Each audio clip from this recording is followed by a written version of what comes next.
The scene begins with a group of high school students who find themselves in an unknown place after their teacher leaves for a while. They discover that their phones don't work, and in front of them is a winged girl who claims to be a goddess. She tells them that they have been summoned to save the fantasy world, and they will soon be taken to the shrine of Fantasia to meet the saint who received the prophecy. The students start asking questions about what they can expect in the fantasy world. One student, Oh Han Woo, asks about levels and skills, while Jiang Mi Yan asks about knights and the medieval aspects. Choi Kang Min wonders if any of them will become real heroes. No, because not everyone is endowed with equal power, and only after receiving the recognition and blessing of the gods, they will be able to become heroes. The class president, Ubora, raises the most important question of when they will return home. The goddess does not have an exact answer to this. She simply says that if in the future heroes defeat the demon lord, then the gods who gave them blessings will fulfill their wishes. However, the students continue to ask questions, but the goddess provides less and less specific information. The main character, Kang Han-soo, finally raises his hand and asks to be sent home, stating that he is not a fighter and has no place in this world. However, the goddess asks why they would turn a blind eye to the world's misfortunes and continue their normal lives. Kang Han-soo responds that he cannot become a hero because he worries about his family. The goddess then announces that anyone who wishes to return home should tell her right away. As a result, the main character is left alone at the portal, and when he enters the portal, he finds himself in an unfamiliar place far from school, near a forest. He hears rustling and discovers huge werewolves who have already feasted on an elf and are now targeting him. Meanwhile, the other classmates end up in the shrine of Fantasia, where they are met the saint, and a swordmaster named Alsus, and Princess Athena, who is an archmage. Ohan immediately started checking the status window before a lot of messages from various gods began to pop up, such as a certain god evaluates heroes, and offering favor to those who they deem worthy. Those who are not favored will not be needed.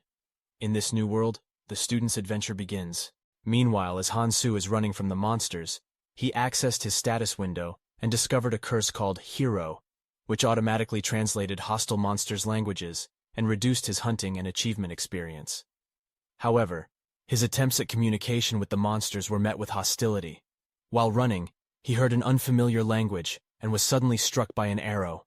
A fight broke out between the werewolves and the elves, giving Han-soo an opportunity to escape. But as he crawled away, he realized he was in dire straits and would rather die than pray to the goddess who put him in this situation.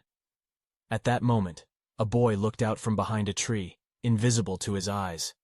A certain god was peeping. God was already openly spying on him, and the guy being on the verge of death tearfully asked to be saved. Windows with inscriptions continued to appear.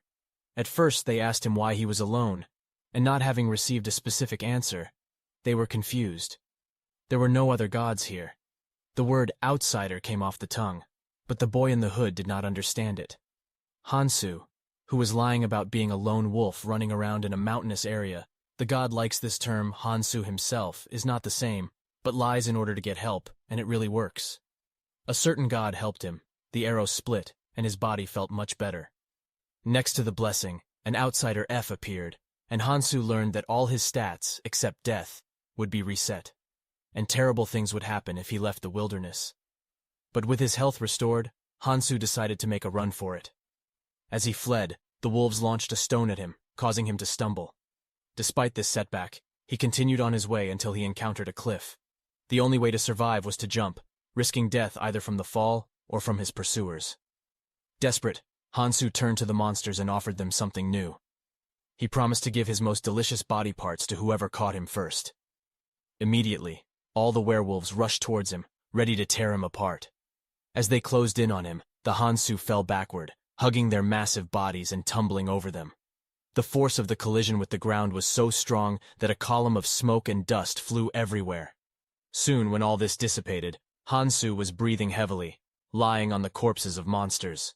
A certain god admired his survival skills, even though the guy himself said that there was nothing special about it. Han-soo barely gets up before he hears one of the werewolves still muttering meat, trying to reach him and stab him with a dagger. Unexpectedly, his status window opens and shows the werewolf's stats, which is at level 3 Blue Moon Butcher. Maybe because of the level, The werewolf remained alive after falling from such a height. Apparently, there will always be enemies stronger than heroes, as in typical MMORPGs. Hansu grabs the stone in his hand, intending to end the life of the werewolf. Meanwhile, in the temple, the saint talks about blessings and levels. If the latter is enough to accumulate experience from killing creatures with status windows, then it is difficult to achieve the former. High school students almost do not listen to her, thinking that having received such power, they will become invincible. But many people get tense when the saint says that the gods will constantly watch them, even in a dream, even in the shower. But there is nothing vulgar about it. Jung Mi-yeon sees it in a more positive way, for which she even receives a blessing charm, F. But a certain goddess does not like that. She begins to use her charm left and right. So Jung Mi-yeon receives a curse punishment, F. The saint says that as soon as a person receives a curse or blessing, it will not disappear until death itself. Also, the higher the rank, the stronger the effect, and once the rank raises, it cannot be lowered. Meanwhile, Hansu takes the weapon from the werewolf, noticing that his level has not risen at all, and God does not give any specifics, so he decides to move on before bumping into the pack again. Hansu decided to attack, and the gods started to pray for his soul. However, Hansu assured them that he wouldn't die. Then, Hansu tied a vine to a stone and swung it in the air. The werewolves had just noticed his presence by this time, while Hansu was about to show the monsters what centrifugal force is. In fact, if he just avoided death, then the blessing would take care of everything else. He managed to deal with all the wolves except for one, and he asked him about where the village is. The werewolf showed him the way, and then asked him to spare him. But after all, Hansu promised that he would just hurt him less, and not spare him. Meanwhile, in the temple, they arranged for a rest, telling the high school students that their training would begin the next day. Alsis would teach swordsmanship, and Athena would teach magic. Oh Han-woo immediately asked if it was possible not to study at all because he was too self-confident. Some immature god pays attention to him. The next morning, everyone was already lined up, waiting for Princess Athena. At the same time, Oh Han-woo received the blessing special, which meant, you are the most special hero in the whole world, and only you can feel this blessing well. Thinking himself special, Oh Han-woo left the temple and went to the city square of the prologue. He immediately went to the Guild of Mercenaries, where he decided to sign up immediately, as it is done in many games of this genre. Then, a red-haired lady approached him, warning that it was very dangerous, and he needed to return home. However, Oh Han-woo thought that this mercenary was some kind of princess in disguise. That's why he decided to catch her, inviting her to his team. The immature main god is dying of laughter. After successfully handling another group of werewolves, Hansu learns that the village is located towards the west. Despite his god's apathy towards his actions, Hansu faces another werewolf and defeats it. During this confrontation, he overhears human voices and soon realizes that they are speaking in an unfamiliar language. The humans notice him, and without comprehending their language, Hansu surrenders by falling to his knees and raising his hands above his head. As they set off together, and Hansu managed to explain his name to them with gestures, but he can't understand anything else from someone else's speech. Despite the fact that it seems that his new acquaintances are friendly to him now, God is not happy with this situation at all because the guy does not behave like an outsider. He also talks to them as if they are close. Hansu just shrugs him off and talks about his own things. He also managed to find out other people's names. The big guy with the beard is called Gary, and he is most likely the leader of this group. He also carries a huge sword behind his back. The young man's name is Cole. He laughs quite often, and is also a two-handed man who owns two swords. Misa is the girl who wanted to shoot him with a crossbow. She is pointing somewhere in the distance smoke, and if it's not from a fire, then it's from someone's houses. God again notices that he is not behaving like an outsider. Then suddenly, werewolves appear from behind who clearly intend to tear up the entire team. Hansu was about to attack, however. He was outpaced by Cole and Gary, who rushed to the attack. Bad or good, everyone starts to protect him, and even he managed to save Misa from strong jaws during one of the attacks. It seemed that an easy victory was at hand. But for some reason, the group is not particularly happy about it. Despite the protection provided to her, the girl directs her crossbow directly into Hansu's chest and shoots where the heart is. The world disappears before his eyes. The men and the girl are talking about how they considered the kid dangerous, especially when he took out a dagger. But now he can't even be sold into slavery, so they'll just have to sell everything he has. Misa reports that she did not hit the heart, so Cole needs to be more careful. Cole raises one of his swords, ready to deliver the last blow, but abruptly freezes when Hansu's status window pops up in front of him. There are only two reasons for this phenomenon. Either Hansu shared it himself, or he has a special blessing. It is logical that, under such circumstances, the target should be alive. Hansu rises with a sharp movement and cuts the swordsman's throat. In the same way, he kills Gary, however. He is shot again by Misa, but that doesn't stop him as he kills Misa despite her begging for forgiveness. Then he takes off her uniform and puts it on himself while God laughs and says that he respects Hansu's weird hobby, to which he replies that it's not a hobby. It was just the only armor that suited him. Afterwards, he manages to see Misa's status window. She also had a blessing, but the girl was not a hero. Apparently this was a very common phenomenon. Hansu decides to continue on to the village. The good thing is that the dead carried a bag of coins with them. Meanwhile, magic training is taking place in the temple. Athena claims that talent is really important in magic, which is determined by pedigree and acquired academic connections. However, she also says that it is still possible for a person who has neither one nor the other to become a magician. Since Yubora asked this question, the princess decides to make her her first student and asks her to take an oath using magic. Due to the fact that they have made such a connection, Yubora gets a blessing of rank C. If you don't have parents or a teacher with the blessing of magic, then you won't be able to become a wizard. The lesson continues with the princess using ordinary magic, which is called white magic. There is also black magic that she used without a blessing or talent, which burned her hands. If someone wants to achieve it, then they will have to use their body as fuel. Meanwhile, Hansu gets to the village. Fortunately, he manages to reach the tavern by bribing the guard and enters an inn where he takes a shower. As he is taking a shower, he hears someone talking, which he is able to understand judging by his curse. This is a representative of a hostile race. Hansu gets dressed and grabs his dagger, but he decides to open the door and hide the weapon since he wants a meaningful conversation. A man, who appeared ordinary, introduced himself as the village chief. He checked in after hearing that there was someone who didn't understand their language. The man could also see Hansu's status and advised him to hide it, surprising Hansu. The chief thought Hansu was an elf, but was wrong. The village had been invaded by werewolves who lost their home to greedy fairies, causing many to lose their families. The village was a fort built by those seeking revenge. A certain god for some reason looks very upset. The man asks his last question, why didn't the paralytic drug affect the boy hearing this? Hansu immediately grabs his dagger, pressing the blade to someone else's throat with a sharp movement, but his hand cramps it is useless to resist. Hansu finds himself tied up in an underground basement where the village chief is angry at the elves who are tied up by their legs to the ceiling. He then asks Hansu to look at his status window, in which his name is Crimson, and not only does he have the blessing of madness, but also the curse of elves. The curse says that the village chief has become their enemy, and his lifespan has been shortened. That's why it becomes more difficult to kill the enemy, especially since he is a black magician, and in order to prolong his life, he needs to sacrifice someone. So he decided to sacrifice Hansu, and promises him to sacrifice him without any pain. Hansu calls out to the village chief, to which he responds with pleasure, rejoicing that Hansu does not start begging for his life. While the village chief is distracted by whipping the still-living elves in bags to death, his actions are completely immoral. So, Hansu decides to take him by trickery. He talks about how he understands what it's like to walk down a path that no one can recognize.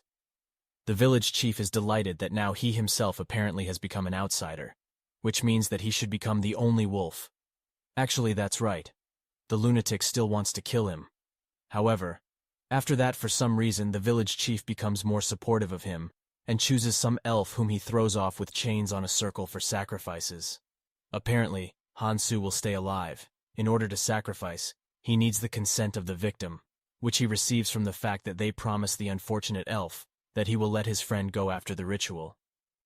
Hansu realizes that for some reason, the village chief is not getting any younger, to which he receives an answer that the village chief in front of him is not a person at all. He says that when he was human, because of the curse, he immediately became sick and old. And if then, a wandering magician who proposed an experiment that makes him half human, half werewolf, a hybrid of those who have a grudge against the blonde-eared creatures, and it seems that this is condescension, because the village chief puts his palm on Hansu's shoulder and says that today is the most wonderful day, and he was finally able to know who he is. And then he adds that he uses the life of Hansu properly. Meanwhile, in the temple, we are shown the formation of Princess Athena. She was called the genius of the magic kingdom of archmages, and she herself has always admired hard-working people. Being a princess took up most of her time, but thanks to her talent, she didn't have to put much effort into it. And despite the fact that Yu Bo-ra heard explanations about the academic connection and pedigree, she still wanted to learn the whole skill on her own. That's why the princess chose her as her first student. Later, she explains to Yu Bo-ra that if she wants to strengthen her magic, then she should imitate the magic of her teacher. Thanks to the patronage, the royal family inherited some of the talents of their ancestors. It is because of this that they have been able to use outstanding flame magic for many generations. However, she can also use ice magic and create something out of ice on her own. Then, Zhang Mi-yan raises the question of how to use magic for those who do not have a blessing. A real hum arises during which the princess asks who will become her second student. Naturally, everyone is torn, which is why a more or less friendly class becomes enemies who will fight for a place. After that, she continues the lesson, saying that you can acquire your own magic through training and practice. Yu Bo-ra asks if white magic and black magic are similar, to which the princess warns her, saying that black magic requires sacrifices during each use, and it is impossible to master it. Meanwhile, in the village, Hansu sits in the sacrificial circle before the village chief asks for his consent. "We need to act quickly, otherwise life will really end here," he says. Hansu asks the village chief about his last wish to see Misa for the last time. Hansu lies that he is the boyfriend of Misa, the girl he killed earlier, but the village chief doesn't really believe him because he knows that Misa's boyfriend is Cole. Fortunately, Hansu again manages to get out by saying that he is her ex. And if the village chief still does not believe him, then let him sniff. And really, he smells like Misa, so he's not lying. Does he have any other desires? Hansu asks him to let him go free if he can survive the ritual, and it would seem that they made a deal. But the village chief is so evil that he takes it as consent, which means that he can start the sacrifice. During the ritual, Hansu's entire body hurts, but due to his outsider's blessing, he manages to break free from the ropes and strike the village chief in the face. The village chief is shocked that Hansu not only managed to deceive him, but also survived the ritual. The outsider's blessing removed all the effects and even restored his shortened lifespan.